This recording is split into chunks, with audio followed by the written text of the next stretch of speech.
85 साला जुबैदा बेगम, जिनको उनकी 50वीं सालगिरह के मौके पर उनकी औलाद की तरफ से ये तोहफा दिया गया कि उनको ओल्ड एज होम में छोड़ दिया गया। आखिर क्या कसूर था इस बूढ़ी खातून का, जिन्होंने तमाम तर उम्र अपने इन बच्चों को सोने के नवाले खिलाए, अपने बच्चों को जिंदगी की हर आसाइश दी, हर ख्वाहिश पूरी की और उनको एक ऐसी जिंदगी दी जिस जिंदगी का कोई ख्वाहिशमंद हो सकता है। बरतानिया में मौजूद ये खातून, जिनके शोहर का नाम है हाजी अकरम।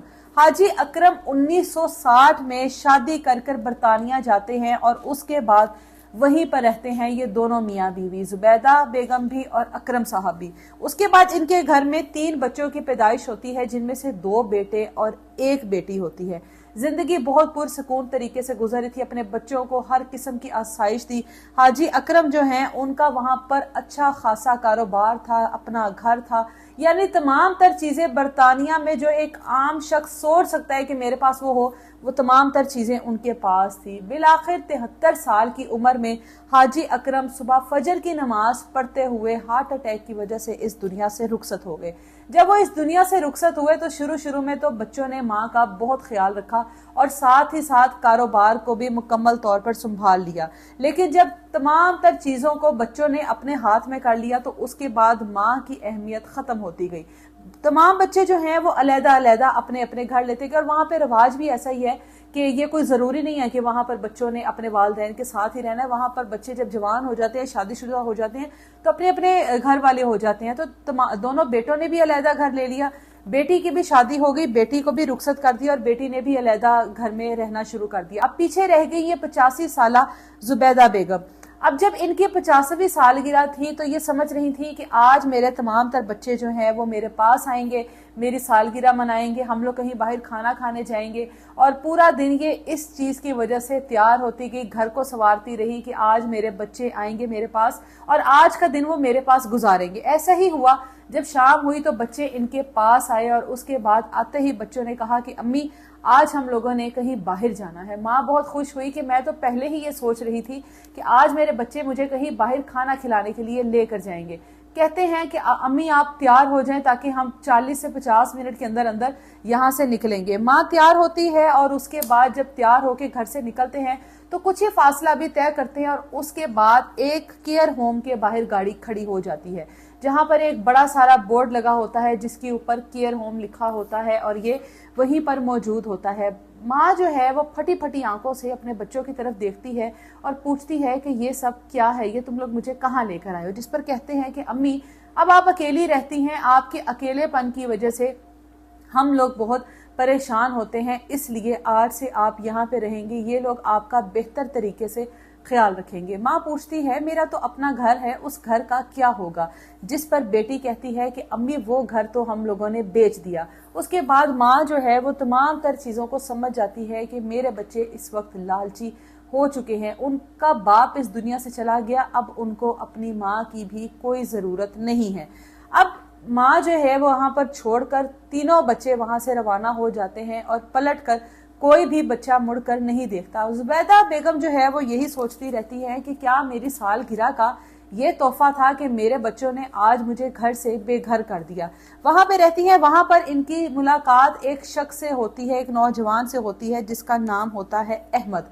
अहमद से जब इनकी मुलाकात होती है तो अहमद पाकिस्तानी होता है और यूके में अपने बीवी और एक बेटी के साथ, बीवी का नाम है मरियम और बेटी का नाम है आयशा, उनके साथ वहां पर बहुत ज्यादा स्ट्रगल कर रहा होता है। यानी कि उस वक्त यूके में वो एक मुश्किल टाइम गुजार रहा होता है। वजह इसकी ये थी कि उसकी जो बेटी आयशा है वो डिसेबल थी, उसकी रीढ़ की हड्डी में कोई मसला था जिसकी वजह से वो चल फिर नहीं सकती थी। जब उन्होंने अपनी बेटी को जुबैदा बेगम से मिलवाया, आपस में इतनी अच्छी बाउंडिंग होगी, तो जुबैदा बेगम ने पूछा कि ये बेटी को क्या हुआ। जिस पर वो कहता है कि मैं अपनी इस बेटी के लिए ही यहाँ पर मौजूद हूँ और मैं यहाँ पर दिन रात मेहनत कर रहा हूँ ताकि अपनी इस बेटी का इलाज करवा सकूं। जुबैदा बेगम उसकी बातों को सुनती रहती है और उनको अहमद से हमेशा अपनायत महसूस होती है। احمد کیونکہ پاکستانی ہوتا ہے، پاکستان سے یوکی آیا ہوتا ہے، تو وہ رشتوں کے احترام کو، رشتوں کی تمیز کو جانتا ہے. وہ جانتا ہے کہ وہ زبیدہ بیگم اس وقت اپنے بچوں کے بغیر وہاں پر کیسا محسوس کرتی ہیں، ان کا خیال رکھتا ہے، ان کے پاس آ کر وقت گزارتا ہے، اور یہ چیزیں زبیدہ بیگم کو بہت پسند آتی ہیں. زبیدہ بیگم کے جو والد صاحب ہیں، جو کہ پاکستان میں وراثتی گھر ایک چھوڑ کر گئے تھے، اور وہ گھر ایسا تھا جس کا ایک راز تھا کہ اس گھر میں کچھ سونے کے سکے اور کچھ پرانے اثاثے موجود تھے، جو اس وقت کے دور میں تو شاید اتنے مہنگے نہ ہوں، لیکن آج کے دور میں وہ اچھے خاصے مہنگے تھے، جو کہ اس گھر میں ایک جگہ پر بند تھے، جس کا راز صرف زبیدہ بیگم کو پتا تھا. ایک دن انہوں نے احمد کو اپنے پاس بلایا اور احمد کو اس گھر کے بارے میں تمام تر چیزیں بتائی، اور اپنی پاور آف اٹرنی احمد کو دی اور کہا کہ یہ چیزیں ہیں وہاں پر اس جگہ پر موجود ہیں، جب تم اس گھر میں جاؤ گے تو تمہیں وہ تمام تر چیزیں مل جائیں گی. ساتھ ہی ساتھ یہ اس گھر کی پاور آف اٹرنی ہے، تم اس گھر کو بیچو اور اپنی بیٹی کا علاج کرواؤ، اس کو میری خواہش سمجھ لو. میں عمر کے اس حصے میں ہوں، آج نہیں تو کل میں اس دنیا سے چلی جاؤں گی. مجھے میری اپنی اولاد سے تو کچھ حاصل نہیں ہوا، لیکن میں چاہتی ہوں کہ تمہاری اولاد جو ہے وہ اپنے قدموں پر چل سکے. پہلے تو احمد یہ تمام تر چیزوں کو ماننے سے انکار کرتا ہے، لیکن زبیدہ بیگم کے فورس کرنے پر وہ اپنی بیوی اور بچی کے ساتھ پاکستان جاتا ہے، اس گھر میں جاتا ہے، اور جس جگہ پر اس کو بتایا گیا کہ کچھ اثاثے اور کچھ سونے کے سکے اور کچھ زیورات موجود ہیں، وہ تمام تر چیزیں وہاں سے نکالتا ہے، وہ گھر بیچتا ہے، اور اس کے بعد تمام رقم کو اکٹھا کر کے واپس یوکی آتا ہے. یوکی وہ تمام رقم کو لے کر زبیدہ بیگم کے پاس جاتا ہے اور کہتا ہے یہ آپ کی امانت ہے، مجھ میں حوصلہ نہیں پڑ رہا کہ میں آپ کی یہ وراثتی جائیداد کی جو بھی رقم ہے اس کو اپنے اوپر استعمال کروں، یا اپنے آسائشوں کے لیے، یا اپنی بیٹی کے علاج کے لیے. اللہ نے چاہا تو میری بیٹی ضرور اپنے پیروں پر کھڑی ہوگی. جس پر زبیدہ بیگم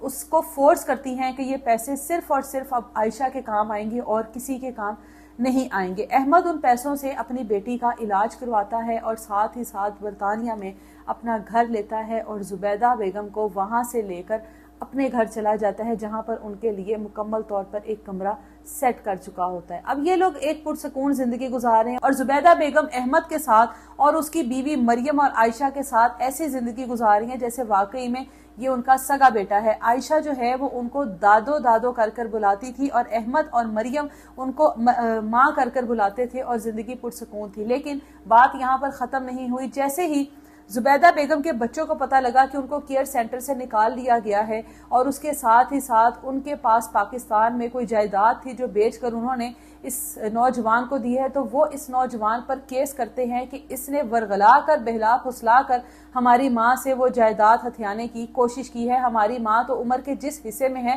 وہ چیزوں کو بھول جاتی ہے، اور ماں اس کو اپنا بیٹا سمجھ بیٹھی تھی. جب عدالت میں پہنچتے ہیں برطانیہ کی، اور جج صاحب کے سامنے ماں جی کی سٹیٹمنٹ سامنے آنی تھی، تو ماں جی یہ بیان دیتی ہیں کہ ایسی اولاد اللہ کسی کو بھی نہ دے. میں نے جو کچھ کیا اپنی مرضی سے کیا، اور احمد کے ساتھ جو بھی میرا تعلق ہے وہ ایک ماں بیٹے والا تعلق ہے، اور میں اس وقت احمد کے گھر پر موجود ہوں. میں نے اپنی اولاد کے ساتھ جو کچھ کیا اس کے اوپر آج میں شرمندہ ہوں.